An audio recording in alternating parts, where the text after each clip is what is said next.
یقیناً غیر منافع بخش اداروں کی نجکاری سے قومی خزانے پہ بوجھ کم ہوگا، بجٹ خسارہ کم ہوگا، کروڑ ڈالرز کی نئی سرمایہ کاری ہوگی، نئی ملازمتیں پیدا ہوں گی، اداروں کی کارکردگی اور گورننس میں تبدیلی آئے گی۔ ماضی میں H B L, M C B, U B L, P T C L اور کے الیکٹرک سمیت پاکستان میں جن اداروں کی نجکاری کی گئی انہوں نے نہ صرف منافع کمایا بلکہ قومی خزانوں میں اربوں کا ٹیکس بھی جمع کرایا۔ ہمیں یاد ہے کہ پاکستان اسٹیل کی پرائیویٹائزیشن 2006 میں سپریم کورٹ کے ایک فیصلے کی وجہ سے ختم ہوئی تھی، جس کے بعد اربوں روپے کا منافع کمانے والی پاکستان اسٹیل نقصانات اور قرضوں کی وجہ سے 2015 سے مسلسل بند پڑی ہے۔ 2 ہفتے پہلے سینٹ کی قائمہ کمیٹی برائے پرائیویٹائزیشن نے بتایا کہ اسٹیل مل کی نجکاری اب اس کو اس فہرست سے نکال ہی دیا گیا ہے، پاکستان اسٹیل کو اب اس سے فارغ ہی کر دیا گیا ہے۔ ایک عجب تماشا ہے، عجب صورتحال ہے، اس پہ ہم بات کرتے ہیں اور اس کے لیے ہم نے دعوت دی ہے جناب محمد زبیر کو، سابق وزیر نجکاری بھی رہے ہیں، پاکستان مسلم لیگ نون کی سابقہ حکومت میں شامل رہے، اور محترم یونس ڈھاگا، سابق سیکرٹری خزانہ، سابق سیکرٹری انرجی، اور ان تمام معاملات کی بہت ہی تجربہ کار شخصیت ہیں، کاروباری معاملات کی بھی۔ ڈھاگا صاحب، پہلے آپ یہ بتائیے گا، کیونکہ یہ ساری حکومتیں آپ نے دیکھی ہیں، نظروں سے آپ کے سامنے یہ ساری ان گورنمنٹس کی ہم نے پلیجز چلائے، پرائم منسٹرز کے چلائے، فائنانس منسٹرز کے چلائے، nothing short of a circus ایک صورتحال نظر آ رہی ہے۔ وہ کیا تھریڈ ہے جس کی وجہ سے کبھی بھی یہ جو پلیجز ہیں، یہ جو تقریریں ہیں، یہ جو اعلانات ہیں، ان میں سے کبھی بھی عمل نہیں ہوا؟ اسٹیٹ اون انٹرپرائزز جس طرح سے بلیڈ کر رہی تھیں ویسے کر رہی تھیں، پرائیویٹائزیشن نہیں ہونی تھی، نہیں ہوئی۔ وہ کون سی فورس ہے جس نے اس پورے عمل کو مستقل کے طور پہ منجمد کر دیا ہے؟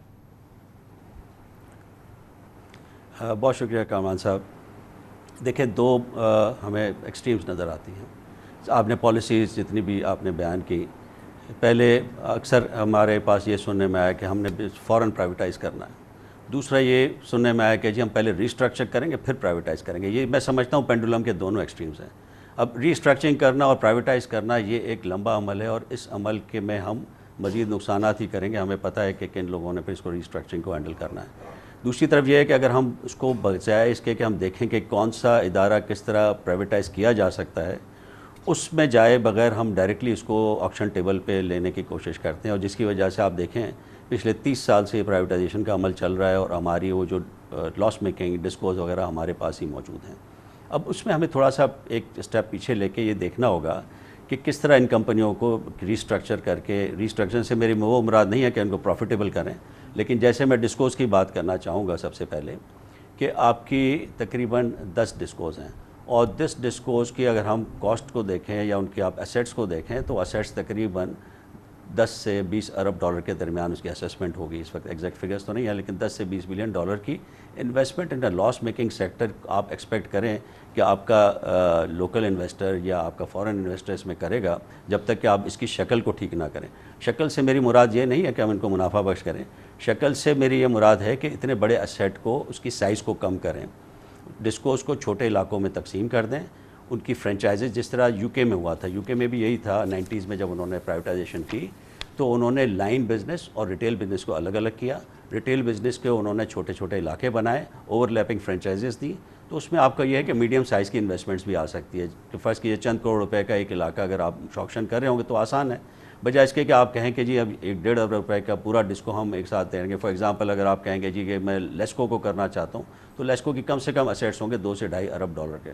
اب اس کے لیے کون اس وقت آئے گا؟ تو اگر اس کی بجائے اگر آپ لیسکو کو چھوٹے چھوٹے علاقوں میں بانٹ دیں اور اس کے اوپر پھر آپشنز کرائیں تو یہ آپ اس کو فرینچائز ماڈل پہ، میں دوبارہ یہ کہوں گا کہ یو کے ماڈل کو اڈاپٹ کریں۔ لیکن ہمارے یہاں پرابلم یہ ہے کہ پرائیویٹائزیشن کمیشن وہ بالکل آکشن کی طرح کرتے ہیں کہ جی فوراً ہی اس کو آپ ٹرانزیکشن ایڈوائزر لائیں اور اس کو فوراً ایسیٹس کی وہ اسیسمنٹ کریں اور اس کو ڈال دیں آکشن پہ، اور پھر اس کے اوپر کوئی مناسب بڈز نہیں آتی۔ تو میرا خیال ہے کہ اس کی تھوڑی سی ریسٹرکچرنگ، تھوڑی سی ری تھنکنگ کر کے اور پھر آکشن پہ جائیں گے یا اس کی فرینچائزنگ پہ جائیں گے۔ آپ نے ڈھاکہ صاحب پہلے تو مجھے ایک سینٹرل وہ اس عذاب کی نشاندہی کر دیں جس کی وجہ سے یہ عمل جو ہے جہاں کا تھا وہیں کا وہیں کھڑا ہوا ہے۔ یہ تو آپ تھوڑا مائکرو لیول کے اندر اس وقت ڈسکورس کی طرف آ گئے، مگر کوئی ایک ایسی چیز ہے نا جو کہ اس عمل کو اس نے ہلنے نہیں دیا ہے پچھلے 2 دہائیوں میں۔ دیکھیں، سب سے بڑی بات تو پولیٹیکل ول کی ہے۔ پولیٹیکل ول ہمیں نظر نہیں آتی جب میں آپ کو بہت ہی کھل کے بات کروں گا کہ ہمارے جو سینئر لیڈران ہوتے ہیں حکومت میں، وہ جو اعلانات کرتے ہیں جب ان کے پاس ان کے ووٹرز آتے ہیں مختلف یونین سے اٹھ کے، جی ہم ڈسکوز کی یونین سے یا پی آئی کی یونین سے، تو وہ پھر اپنے ووٹرز کو پلیز کرنے کے چکر میں پھر وہ پرائیویٹائزیشن کے اچھا ڈاکٹر صاحب یہ والا جو آپ نے جو معاملہ بتایا، میں یہ سمجھتا ہوں کہ شاید یہ 100% ایسی سچویشن نہیں ہے، کیونکہ زبیر صاحب ہیں اور جب یہ پرائیویٹائزیشن منسٹر تھے تو ہم ایک آئی وڈ سے کہ کافی بہتر صورتحال دیکھ رہے تھے، ایک گورنمنٹ کی پش دیکھ رہے تھے، اور P M L N government جو تھی وہ کوشش کر رہی تھی کہ، اور کچھ اس سلسلے میں سبسٹینشیل موومنٹ بھی دیکھا تھا.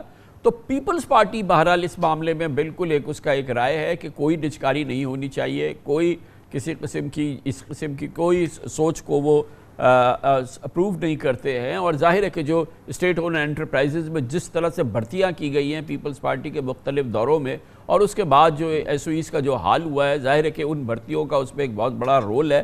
زبیر صاحب آپ کا ایکسپیرینس کیا ہے؟ جو یہ پورا معاملہ سٹک ہے، یہ پورا معاملہ ہماری 1 کھرب روپے ہم ہر سال اس میں اڑا رہے ہیں مگر آگے نہیں بڑھ پا رہے، آپ کے نزدیک اس کی کیا وجہ ہے؟ دیکھیں، جو میرا تجربہ ہے، جو باہر سے بیٹھ کے بھی میرا خیال وہ تھا، اور وہاں اندر بیٹھ کے میں 3 سال پورے پرائیویٹائزیشن میں رہا، اور وہ 3 سال میں ایکٹیویٹیز تو بہت ہوئیں. اگر آپ پرائیویٹائزیشن منسٹری کے چکر لگاتے تو وہاں ہر وقت کچھ نہ کچھ ہو رہا ہوتا تھا، بیکاز تقریباً 40 اینٹیٹیز تھیں جس کو ہم نے ایکٹیو لسٹ پر ڈال دیا تھا. ایکٹیو لسٹ کا مطلب یہ ہے کہ پرائیویٹائزیشن پروسیس شروع ہو گیا تھا، جس میں 9 ڈسکوز بھی شامل تھے، جس کا یونس دھاگا صاحب نے ذکر کیا ہے. پاکستان اسٹیل بھی تھا، پی آئی اے بھی تھا، ہاؤس بلڈنگ فائنینس کارپوریشن، دوسرے ادارے بھی تھے.